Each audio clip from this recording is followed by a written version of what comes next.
everybody! I'm in the USA. Yeah, I'm a show off. Hi. So this is the first part of the trip where Varun and me are sort of taking off on our own. Up until now, we had his brother, my co-sister, and we also chilled in San Jose, which literally was like mini India because we had a lot of Indians living in the layout we lived in. And we had Varun's cousin and his friend and a lot of other people we knew in San Jose. So it was really nice. It was really nice meeting so many people, and I've met some of them after a couple of years. So that was really cool. And the other cool thing is since we're sort of our digital nomads, partly, I'm not trying to show off, we met with one of our clients, and it was really nice to meet him in person because up until now I only met him virtually. And the reason I'm making this quick video today is to sort of tell you a little bit about driving here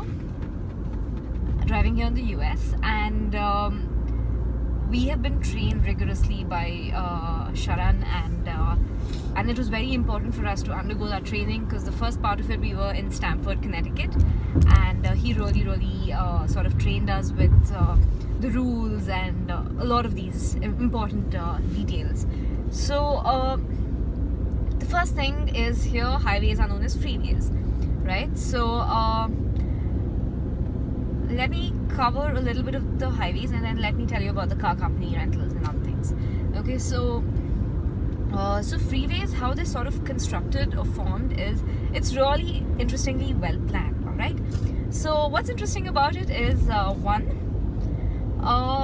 it is not like India where you can take a U-turn where you want, where there's a service road.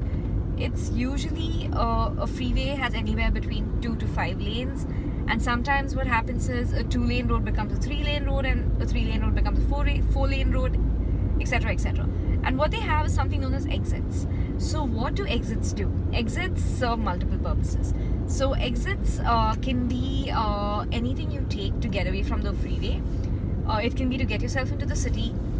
There are also service plaza exits, which is where you can refuel your car if you need to be refueling it. And then there are coffee shops, there are hotels, there are restaurants, then there are toilets, there are restrooms. So all of these you probably get in your exits. So the interesting thing about it again is not all exits are same. Some exits are a little bigger than the others, some don't. So it's here, I don't know. So we're lucky to live in the Google Map era, because before this, in 2 miles, take exit 20 for River Road towards Reservation Road. Sorry, that's the Google voice. I think I'm going to keep talking many times. So it's very important to pre-Google Map era, people were literally carrying physical maps here because that's how they have to navigate. Because I spoke to my aunt who's been here for 20 years, and she's like, we were carrying physical maps. That's how we were navigating before. So it's interesting, and we're really fortunate because directions have really been simplified. Considering the fact that we use so much of Google Maps throughout our navigation, because from the time we enter the car to the time we exit, Google Maps are turned on, and then we have this I'll show it to you later. So we have this car magnet thingy which you just put into the AC vent, and you plug your phone to it by sticking a sticker at the back of your phone. So it's important to have a car charger. It's important to ensure there is charge, because you don't want your battery to run out and you don't want to know where you should be heading. And that is one. And the other thing is it's very important to pre-plan your entire trip. What I mean by pre-plan is check your fuel, check your mirrors, check your seat adjustment, because the in half a mile, take exit 20 for River Road towards Reservation Road. So the good thing about driving in India is say you had a sudden emergency, somebody wanted to throw up, or any of that, you can pull over to the side. Even if you were to miss a route, you can just go ahead and take a U-turn. But here it's a little more complicated than that. So there is something known as a shoulder here, and the shoulder is something you use only and only when you have emergencies. So an emergency can be anything like your car getting punctured, or anything which is a serious emergency where you probably Turn right onto River Road. you probably ran out of fuel, you probably anything, only and only then do you get on the shoulder, otherwise you don't. If like Varun had this crazy desire where he likes to stop at scenic spots and see and take like the view inside completely and he troubled Sharan and our friends as well, say stop here, and they're like, no, we can't stop here because shoulder is not used for you to appreciate scenery. So sadly that's how it Continue on is. River Road for 9 miles. So There'll be scenic spots as well. yeah, they will be. The brown. Yes. So how do these guys sort of give you an idea of whether a scenic spot is coming up? Is they have brown boards. So they have brown boards with the name. So brown boards indicate, okay, this is a tourist spot, or this is a spot you should probably check out. So where was I? So pre-plan, pre-fuel, carry your battery, carry your charger. Now if you don't have Wi-Fi, because in some what is the word for Yosemite and places like that? National parks. So in some national parks you don't have network, so most of the national parks you won't have network, so stop by. Okay, that was okay. So in most of the national parks you don't have network, so sometimes people carry a GPS with them, and that is something they use to navigate. Okay, so yeah, now a little bit about the boards and other things. So I told you about the freeways, I told you about the exits, I told you about being pre-planned, I told you about so now let me tell you interesting things, like, okay, so these are random interesting things which I've learned. One is when you are on the freeway, there is a speed limit. Okay, so the rule of thumb is to have your speed limit higher by 10 or lower by 5 max. Okay, so if your speed limit, there was a big board which said speed limit here on this road is 55 miles per hour. So if that was your speed limit, what you probably do then is you drive at a maximum of 65 or you drive at a minimum of 50, unless there's a pile up ahead of you and you can't do anything about the pile up. So the other thing is you slow down when you see the brake lights of the car in front of you, because at such a high speed, if you continue driving at that speed and you know that he's slowing down, you probably might crash. That is one. And the next thing is, when you're driving on the freeways, you overtake from the left. Overtaking by default is from the left here. So when you're driving on the freeway, what happens is you're driving at really high speeds, right? So let me tell you, about 60 miles per hour is 100 kilometers per hour. So Varun's currently driving at 100 kilometers per hour. So he's at a really high speed. So the car in front of you again is going to be at a really high speed. So what's going to happen is you can switch lanes. So when you switch lanes, you have to turn on your indicator. And if you were going to go to the right lane, you put on your right indicator, look at this blind spot. You see this? The little bit between your two doors, because that's your blind spot. And then you also look into your rear view to see if you can take the cut. And people here are usually nice, so if somebody is a little far away, they will slow down and they'll let you pass. But if somebody is too close, you let them pass and then you take the deviation. And that was one important thing I wanted to tell you all. Then the other things, I'll also show you at the end of this video some signages which are important, so I can run them through and you can sort of see what each signage is. And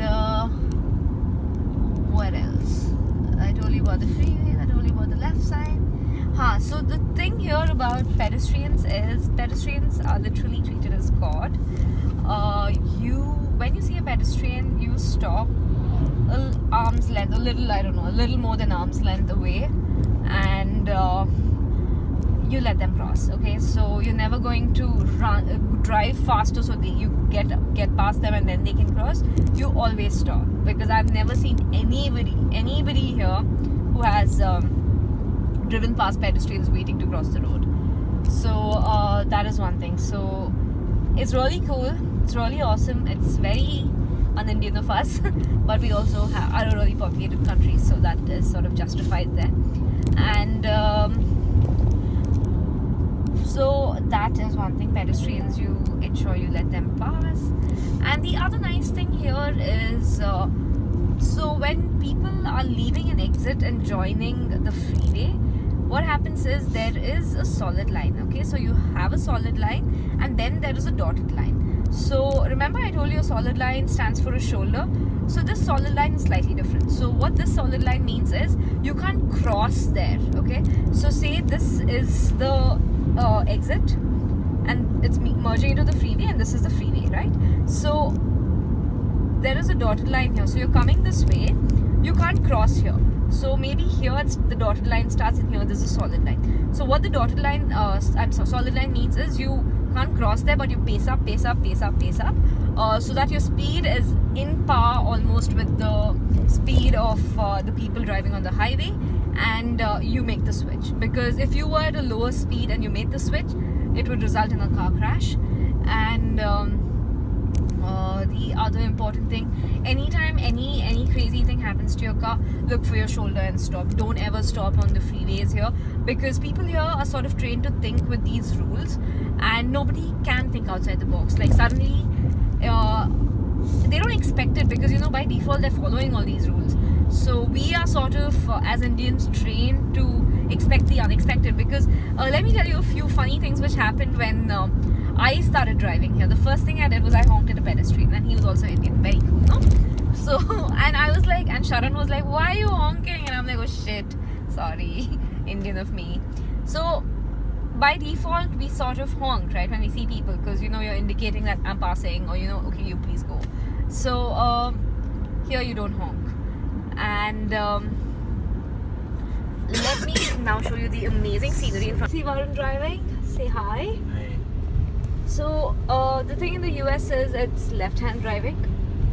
So driving here is extremely simple, because every single thing is automatic cars. All right. So they've sort of made their cars as good as toys, and I'm sort of giving you the view on the way rather than showing you my face, because you've seen it enough. So so they made driving the car really simple, but the part of it that gets a little tricky is the rules. They have a lot of rules to follow, and I understand the logic behind that many rules, because if they want to have moving traffic, they're very organized with their rules, right? So if I do come across a few signages, I will show you what I mean. So you see the solid white line, solid white line. So if you cross that, that is known as the shoulder. So if you were to cross that line, that's only for emergencies, and if you're there for a while, probably a cop will come and ask you what's happening, is everything okay? If you have a punctured tire, you don't ever stop there to pee or to do any of that, because those are where the exits are. So let me just teach you a little bit about their road and highway system. Okay, Varun's a little sad because I did not show you the prettier scenery, but here's something anyway. Okay, so to quickly tell you what were my mistakes, bloopers. So one is I honked as soon as I got the car. Two was me sort of slowing down before I took the deviation on the freeway. Don't ever do that, it's too risky. Three was the lane culture is really disciplined here. So even if you were in the city, what happens is the leftmost lane goes into the leftmost lane. The middle lane has to go into the middle lane. The rightmost lane has to go into the rightmost lane. So assuming it's a 3-lane road. So if the middle lane guy had to go into the rightmost lane, he would probably crash with the third person. So that's a little problem you have to ensure you not do, because I did that, because every time you stay a little to the right of the road, you have to take a deeper cut. Then what else did I do? I think that's about it. So so you are the rules are many here. You are going to make a few mistakes. That's okay. Check out the cows grazing. Okay, so it's gonna be fun. It's gonna be a little complicated in the beginning. Isn't anything complicated in the beginning, but once you get the hang of it, it's gonna be pretty simple. and we're driving to LA and we're excited about it. We've made a few mistakes, but all small, nothing compromising safety or anything like that.